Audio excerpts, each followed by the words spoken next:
Assalamualaikum warahmatullahi wabarakatuh. Semangat pagi untuk semuanya. Salam sehat bagi kita semuanya. Semoga senantiasa diberi kesehatan dan kebahagiaan. Baik, minggu kemarin kita telah membahas bagaimana tentang hakikat pendidikan karakter. Kita akan sedikit mengulas kembali tentang konsep karakter bangsa. Jadi setiap individu itu diberi anugerah Tuhan berupa jati diri, yaitu segala sesuatu yang sudah melekat pada diri kita, dan setiap manusia memiliki kekhususan ataupun memiliki sesuatu yang istimewa, sesuatu yang spesial, itulah yang disebut sebagai karakter, ya. Jadi sesuatu yang khusus yang kita miliki itu adalah karakter. Di mana karakter dan jati diri ini dipengaruhi oleh lingkungan, ya. Lambat laun, sering berjalannya waktu, karakter atau jati diri ini akan dipengaruhi oleh lingkungan. Sehingga ada yang mungkin bawaannya lahirnya bagaimana, kemudian berubah. Ada yang mungkin menjadi lebih baik ataupun menjadi lebih buruk. Nah, di mana karakter inilah yang akan muncul pada perilaku kita, ya. Jadi karakter itu kita mungkin bisa belajar dari sebuah kisah, baik itu film, novel, ataupun komik, ataupun anime. Jadi kita kita bisa tahu, bisa menebak atau bisa membaca, wah ini ada sosok orang yang jahat, sosok orang yang baik, seorang yang superhero dan lain sebagainya. Nah, itulah karakter. Dan di mana karakter ini tadi muncul atau bisa terlihat pada perilaku. Itulah. Jadi jati diri ataupun apa yang diberikan Tuhan ketika dipengaruhi oleh lingkungan akan mempengaruhi atau membentuk sebuah karakter. Baik itu karakter asli atau karakter yang eh, dibentuk oleh lingkungan, ya, yang akan mempengaruhi perilaku. Oke. Ini adalah beberapa pengertian ataupun penjabaran dari istilah karakter. Yang pertama dari Kamus Bahasa Indonesia menyebutkan karakter itu adalah sifat-sifat kejiwaan atau akhlak budi pekerti yang membedakan seorang dengan orang lain, ya, spesial. Eh, ini juga ada beberapa dari kamus yang lain, ya. Ada kekhasan pada sikap, ataupun kualitas ataupun bagaimana kekuatan moralnya. Nah, ini adalah gambaran dari kebiasaan orang ataupun grup seperti itu. Kata karakter sendiri berasal dari bahasa Yunani karashin, yang berarti mungkin mengukir di atas batu permata atau permukaan besi yang keras, ya, seperti itu. Kemudian dibedakan menjadi dua pengertian dari karakter ini. Yang pertama bagaimana orang bertingkah laku, yang kedua adalah personality atau tadi kekhasan individu. Nah, sehingga disebut seorang yang berkarakter apabila tingkah lakunya sesuai dengan kaidah moral.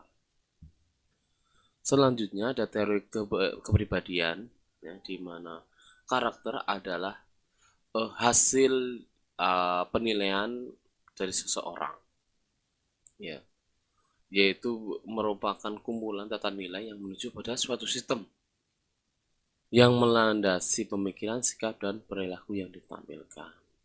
Terakhir, menurut Imam Ghazali menganggap bahwa karakter lebih dekat dengan akhlak, yaitu spontanitas manusia dalam bersikap atau perbuatan yang telah menyatu dalam diri manusia sehingga ketika muncul tidak perlu dipikirkan lagi. Itulah karakter. Sehingga kita bisa tahu orang yang biasanya jahat akan selalu jahat. Tapi meskipun itu tidak selalu, ya, seperti tadi, tidak selalu orang yang mungkin perilakunya buruk kan terus-terusan berbuat buruk, ya. Tetap ada karakter yang tersembunyi, ada sesuatu yang tersembunyi, ada kebaikan yang tersembunyi ataupun sebaliknya. Nah, dari sini Mengapa kita perlukan pendidikan karakter? Nah, kita perlu melihat landasan-landasan pendidikan karakter berikut. Yang pertama adalah landasan yuridis. Ya, ini berdasarkan pada pasal 3 Undang-Undang Sistem Pendidikan Nasional, di mana pendidikan nasional berfungsi untuk mengembangkan kemampuan dan membentuk watak serta peradaban bangsa yang bermartabat dalam rangka mencerdaskan kehidupan bangsa. Nah, ini kemudian ada tujuan untuk mengembangkan potensi. Yang pertama ada manusia yang beriman dan bertakwa kepada Tuhan Yang Maha Esa. Yang kedua berakhlak mulia, sehat, berilmu, cakap, kreatif, mandiri, dan menjadi warga negara yang demokratis serta bertanggung jawab. Ini adalah tujuan dari pendidikan nasional. Nah, dari 5 potensi ini ya, bahwasanya dari 8 potensi ini 5 diantaranya itu adalah berhubungan dengan karakter. Apa saja? Kita lihat. Nah, yang pertama beriman dan bertakwa kepada Tuhan Yang Maha Esa. Ini masuk ke kompetensi inti satu, yaitu sikap spiritual. Yang kedua ada berakhlak mulia, sehat, mandiri, dan demokratis serta bertanggung jawab. Ini merupakan kompetensi inti kedua, yaitu sikap sosial. Yang ketiga ada berilmu. Ya, ini merupakan kompetensi ketiga, yaitu pengetahuan. Dan kompetensi yang terakhir adalah keterampilan. Potensinya berupa cakap dan kreatif. Ya, jadi ini landasan yuridisnya. Oke, selanjutnya adalah landasan teoretik. Ya, bahwasanya menurut Thomas Lickona ada 10 tanda zaman yang harus diwadahi sebagai pertanda suatu bangsa dan masyarakat yang gagal. Yang pertama, meningkatnya kekerasan di kalangan remaja dan masyarakat. Kita bisa melihat sekarang ini ya. Yang kedua, penggunaan bahasa dan kata-kata yang buruk. Kalau zaman dulu bahasa itu lebih ke santun, sopan santun, kemudian menghindari bahasa tabu, maka sekarang ini muncul, apalagi di zaman media sosial seperti ini, muncul penggunaan bahasa-bahasa yang dulunya tabu menjadi bahasa yang keseharian. Ini sangat memprihatinkan. Ya. Selanjutnya menguatnya pengaruh peer group atau geng dalam tindak kekerasan. Ya, sudah tidak saling individu lagi, tapi bagaimana masing-masing individu terpengaruh kemudian membuat grup-grup atau geng, ya, kemudian untuk memberanikan diri melakukan kekerasan, terutama di kota-kota besar. Yang keempat, meningkatnya perilaku untuk merusak diri, yaitu penggunaan narkoba, alkohol, dan seks bebas. Ya. Selanjutnya, semakin kaburnya pedoman moral baik dan buruk, ya, ketika penilaian sudah berdasarkan apa kata netizen. Nah, ini sangat buruk sekali ya, ketika perbuatan yang baik kemudian dinyinyir. Wah, jadi kalau mau melakukan perbuatan baik, jadi berpikir ulang. Sebaliknya ketika perbuatan buruk tapi didukung oleh netizen, wah, ini kemudian perbuatan buruk itu menjadi benar seperti itu. Ya. Yang keenam ada menurunnya etos kerja, bagaimana bahasa mager semakin melekat pada diri para pemuda ini.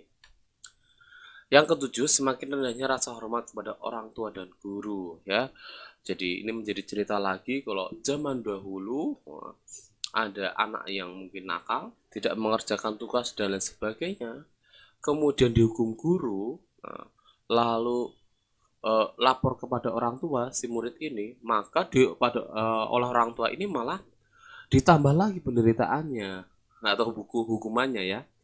Namun sebaliknya zaman sekarang ini, ketika ada mungkin kekerasan di sekolah mungkin itu juga tidak dibenarkan, tapi zaman sekarang ini ketika guru melakukan mungkin kesalahan ataupun mendidik anak dengan keras, maka kemudian dilapor orang tua, dilaporkan lagi ke hukum, dibawa ke ranah hukum.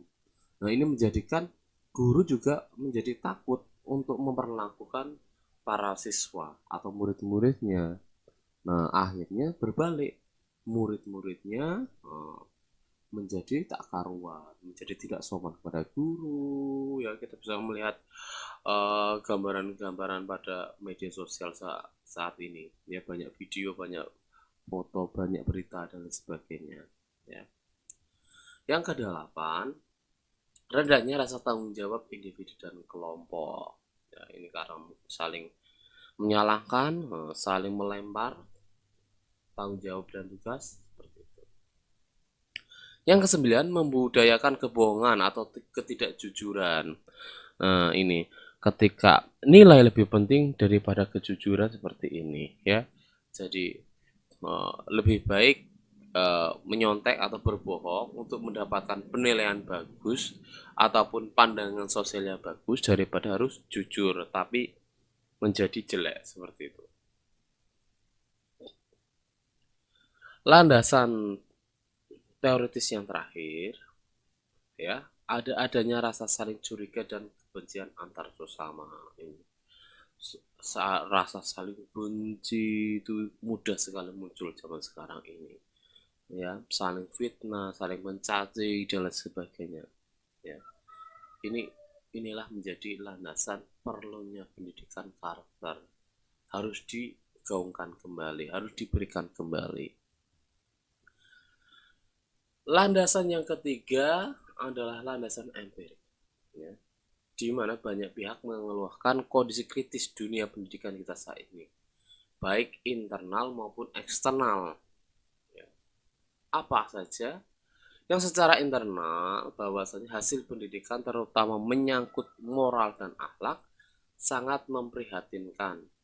Seolah-olah dunia pendidikan tidak memberi resonansi kepada kepribadian anak didik. Nah, jadi ketika sekolah hanya memberikan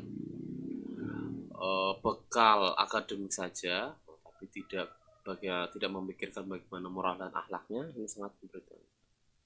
Kemudian secara eksternal, bahwasanya hasil pendidikan kurang memiliki daya saing yang tinggi dibanding dengan negara-negara lain, ya, seperti halnya mungkin Jepang, Kanada, ataupun mungkin yang terdekat Malaysia. Hasil pendidikan kita mungkin menurun, di mana dulu kita oleh Malaysia sebagai percontohan, mungkin sekarang kita sudah tertinggal jauh. Oke. Selain itu, nah, ini bagaimana, kenapa? Selain itu, ini kenapa pendidikan karakter juga sangat diperlukan, yaitu adanya tantangan eksternal berupa yang pertama globalisasi, yang kedua benturan terhadap tata lingkungan, yang ketiga kemajuan teknologi informasi secara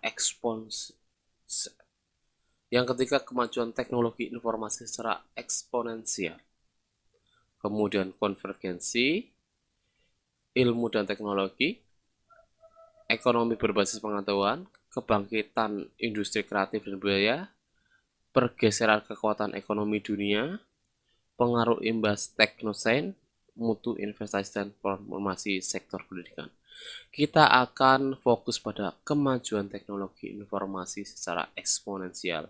Itulah yang mungkin seluruh manusia dunia ini merasakan itu, ya, kemajuan teknologi informasi secara eksponensial.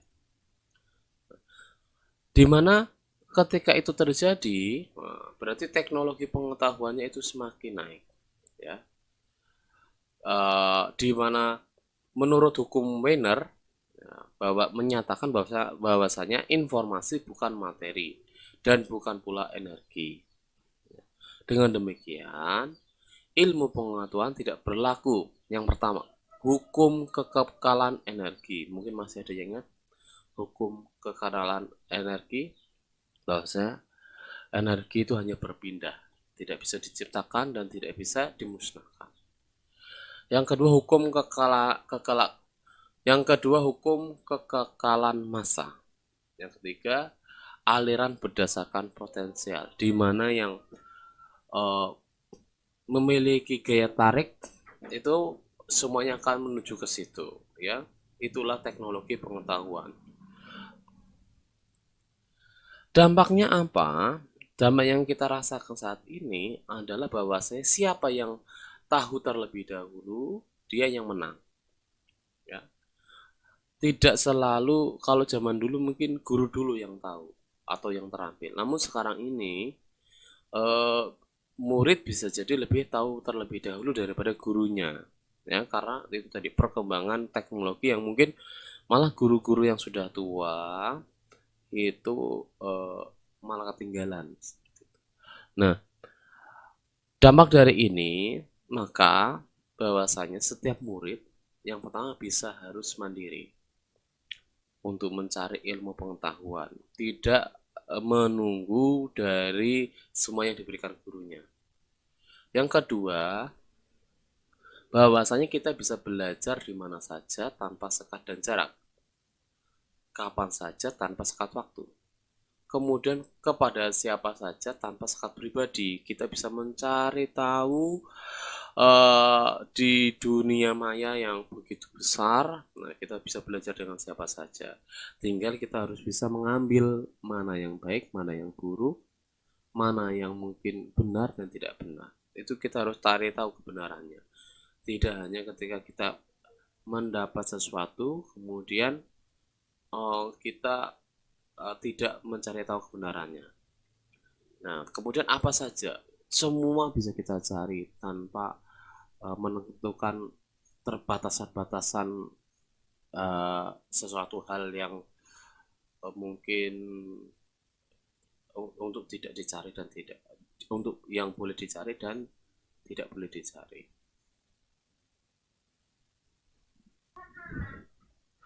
Selanjutnya, nah dari sini kita melihat potensi dari perkembangan penduduk. Nah, karena memang melimpahnya jumlah penduduk baik di Indonesia maupun dunia, ini menjadi sebuah bonus demografi yang kalau kita tidak kelola dengan baik maka akan merugikan perkembangan dari bangsa dan negara kita sendiri, ya. Di mana kemungkinan di tahun 2020 sampai 2035 usia produktif, sumber daya manusia usia produktif ini sangat melimpah. Nah, kalau yang berkompeten maka akan menghasilkan untuk yang berkompeten kita bisa gunakan sebagai modal pembangunan. Namun kalau tidak berkompeten maka akan menjadi beban pembangunan itu sendiri. Nah, untuk itu bagi seluruh sumber daya manusia itu harus berkompeten. Bagaimana caranya? Yaitu dengan memberikan pendidikan yang sesuai, pendidikan yang bagus. Nah, ini perlunya adanya transformasi melalui pendidikan. Apa saja yang harus dimasukkan? Di mana di situ ada kurikulum, kemudian PTK, Sarpras, pendanaan dan pengelolaan. Nah, itulah pentingnya penguatan pendidikan. Sehingga kita bisa memberikan kompetensi masa depan berupa yang pertama kemampuan berkomunikasi, kemudian kemampuan berpikir jernih dan kritis, kemudian kemampuan mempertimbangkan segi moral suatu permasalahan, kemudian kemampuan menjadi warga negara yang bertanggung jawab, selanjutnya ada kemampuan mencoba untuk mengerti dan toleran terhadap pandangan yang berbeda. Ya, kemudian kemampuan hidup dalam masyarakat yang mengglobal, memiliki minat luas dalam kehidupan, memiliki kesiapan untuk bekerja, memiliki kecerdasan sesuai dengan bakat dan minatnya, dan memiliki rasa tanggung jawab terhadap lingkungan. Nah, silakan masing-masing dari mahasiswa sekalian melihat sudah punyakah kompetensi masa depan ini. Kalau ada yang belum, berarti harus dicari, harus digali, ya.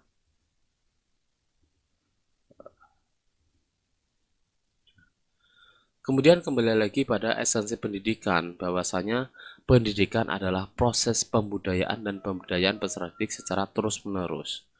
Ya, dari tadi kompetensi-kompetensi itu bisa menjadikan pembudayaan dan pemberdayaan, ya, sehingga adanya proses pengembangan diri secara berkelanjutan, ya.